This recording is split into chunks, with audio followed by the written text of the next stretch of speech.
ನಮಸ್ತೆ ಸ್ನೇಹಿತರೆ, ಆರೋಗ್ಯದ ಅಡುಗೆಗೆ ನಿಮ್ಮೆಲ್ಲರಿಗೂ ಸ್ವಾಗತ. ಬನ್ನಿ, ಇದೇ ಸಂಕ್ರಾಂತಿಗೆ ನಾವು ಪೊಂಗಲ್ ಮಾಡೋದು ಹೇಗೆ ಅಂತ ನೋಡೋಣ. ಸಾಂಪ್ರದಾಯಿಕ ವಿಧಾನದಲ್ಲಿ ರುಚಿಕಟ್ಟಾಗಿ ಹೇಗೆ ಪೊಂಗಲ್ ಮಾಡೋದು ಅಂತ ನೋಡೋಣ. ಸಂಕ್ರಾಂತಿ ಹಬ್ಬಕ್ಕಷ್ಟೇ ಅಲ್ಲ, ಮಕ್ಕಳ ಲಂಚ್ ಬಾಕ್ಸ್ಗೂ ಕೂಡ ಇದು ಬೆಳಗ್ಗೆನೇ ಮಾಡ್ಕೋಬೋದು.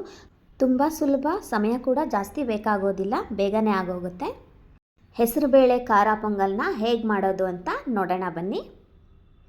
ಒಂದು ಪ್ಯಾನಿಗೆ ನಾನು ಮುಕ್ಕಾಲು ಲೋಟದಷ್ಟು ಹೆಸರುಬೇಳೆನ ಹಾಕೋತಾ ಇದ್ದೀನಿ. ಅಂದರೆ ಮುಕ್ಕಾಲು ಪಾವು ಬರ್ಬೋದು. ಒಂದು ಪಾವಷ್ಟು ಅಕ್ಕಿನ ತಗೋತಾ ಇದ್ದೀನಿ. ಅದಕ್ಕೆ ಮುಕ್ಕಾಲಷ್ಟು ಅಳತೆ ತೊಗೊಂಡಿದ್ದೀನಿ. ಹೆಸರುಬೇಳೆನ ಸಮ ಪ್ರಮಾಣದಲ್ಲಿ ಹಾಕಬಾರ್ದು. ಹೆಸರುಬೇಳೆ ಸ್ವಲ್ಪ ಕಡಿಮೆ ಇರಬೇಕು. ಇದನ್ನು ಸ್ವಲ್ಪ ಕಂದು ಬಣ್ಣ ಬರೋ ತನಕ ಹುರ್ಕೋಬೇಕು. ಆನಂತರ ಇದನ್ನು ಒಂದು ಕುಕ್ಕರ್ ಬಟ್ಲಿಗೆ ಹಾಕೋತಾ ಇದ್ದೀನಿ. ಇದಕ್ಕೆ 2 ಲೋಟದಷ್ಟು ನೀರನ್ನು ಹಾಕೋತಾ ಇದ್ದೀನಿ. ನಾನು ಸ್ವಲ್ಪ ಮೆತ್ತಿಗೆ ಬೇಯಿಸ್ಕೋಬೇಕು. ಆನಂತರ ಇನ್ನೊಂದು ಕುಕ್ಕರ್ ಬಟ್ಲಿಗೆ 1 ಲೋಟ ಪೂರ್ತಿ ಅಕ್ಕಿನ ಹಾಕೋತಾ ಇದ್ದೀನಿ. ಅಕ್ಕಿನ ಸ್ವಚ್ಛವಾಗಿ ತೊಳ್ಕೊಂಡು 2.5ರಿಂದ 3 ಲೋಟ ನೀರನ್ನು ಹಾಕೋಬೇಕು. ಏಕೆಂದರೆ ಮೆತ್ತಗೆ ಬರಬೇಕು ಅನ್ನ ಪೊಂಗಲ್ಗೆ. ಅಕ್ಕಿ ಮತ್ತು ಬೇಳೆನ ಒಂದೇ ಪಾತ್ರೆಯಲ್ಲಿ ಮಿಕ್ಸ್ ಮಾಡಿ ಇಡಬೇಡಿ, ಆವಾಗ ನಾವು ಬೇಳೆನ ಮಸಿಯೋಕ್ಕಾಗಲ್ಲ.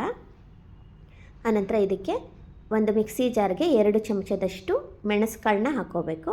2.5 ಚಮಚದಷ್ಟು ಜೀರಿಗೆನ ಹಾಕೋಬೇಕು. ಈ ಥರ ತರ್ತರಿಯಾಗಿ ಪುಡಿ ಮಾಡ್ಕೋಬೇಕು. ಆನಂತರ ಒಂದು ಬಾಣಲೆನ ಇಟ್ಕೊಂಡಿದ್ದೀನಿ.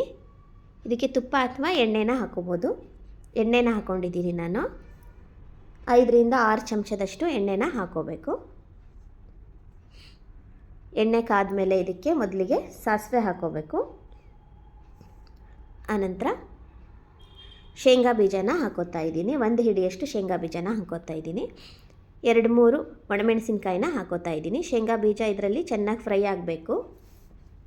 ಹಸಿ ಥರ ಇರಬಾರ್ದು, ನೀಟಾಗಿ ಫ್ರೈ ಆಗಬೇಕು ಶೇಂಗಾ ಬೀಜ. ಆನಂತರ ಇದಕ್ಕೆ ಕರಿಬೇವನ್ನು ಹಾಕೋತಾ ಇದ್ದೀನಿ, 1 ಕಡ್ಡಿಯಷ್ಟು.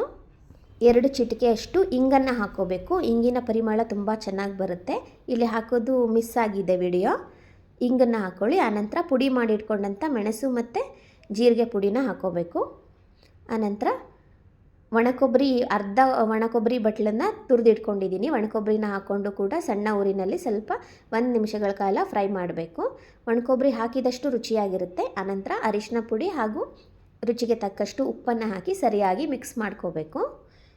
ಒಣಕೊಬ್ಬರಿನೇ ಇದಕ್ಕೆ ತುಂಬ ಟೇಸ್ಟ್ ಕೊಡೋದು. ಒಣಕೊಬ್ಬರಿ ಸ್ವಲ್ಪ ಜಾಸ್ತಿ ಹಾಕಿದ್ರೆ ಚೆನ್ನಾಗೇ ಇರುತ್ತೆ. ಆನಂತರ ಬೇಯಿಸಿದ ಅನ್ನ ಮತ್ತು ಬೇಳೆನ ಹಾಕೋಬೇಕು. ಮೊದಲಿಗೆ ಅನ್ನನ ಪೂರ್ತಿಯಾಗಿ ಹಾಕೋತಾ ಇದ್ದೀನಿ. ಹಾಕ್ಕೊಂಡು ಸರಿಯಾಗಿ ಮಿಕ್ಸ್ ಮಾಡಿ ಒಂದು ಸರಿ. ಇದೆಲ್ಲ ಮಾಡುವಾಗ ಉರಿ ಸಣ್ಣ ಇಟ್ಕೊಂಡಿರಬೇಕು. ಆನಂತರ ಬೇಯಿಸಿದಂಥ ಬೇಳೆನ ಚೆನ್ನಾಗಿ ಮಸಿಬೇಕು. ಮಸಿದ್ಬಿಟ್ಟು ಹಾಕೋಬೇಕು. ಬೇಳೆ ಇರಬಾರ್ದು, ಅವಾಗ ಪೊಂಗಲ್ ಅಷ್ಟು ಚೆನ್ನಾಗಾಗೋದಿಲ್ಲ. ಪೂರ್ತಿಯಾಗಿ ಮಸಿದು ಅದಕ್ಕೆ ಎಷ್ಟು ನೀರು ಬೇಕು ನೋಡಿ ಹಾಕ್ಕೋಬೇಕು.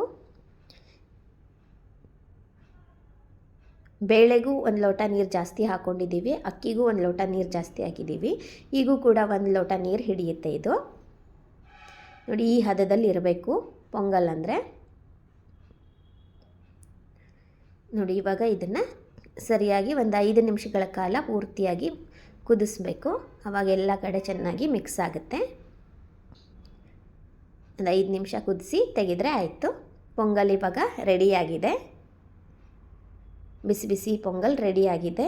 ದೇವರ ಪ್ರಸಾದಕ್ಕೆ ಬಳಸ್ಕೋಬೋದು ನಾವು. ಮಕ್ಕಳ ಲಂಚ್ ಬಾಕ್ಸಿಗೆ ಕೂಡ ತುಂಬ ಚೆನ್ನಾಗಿರುತ್ತೆ.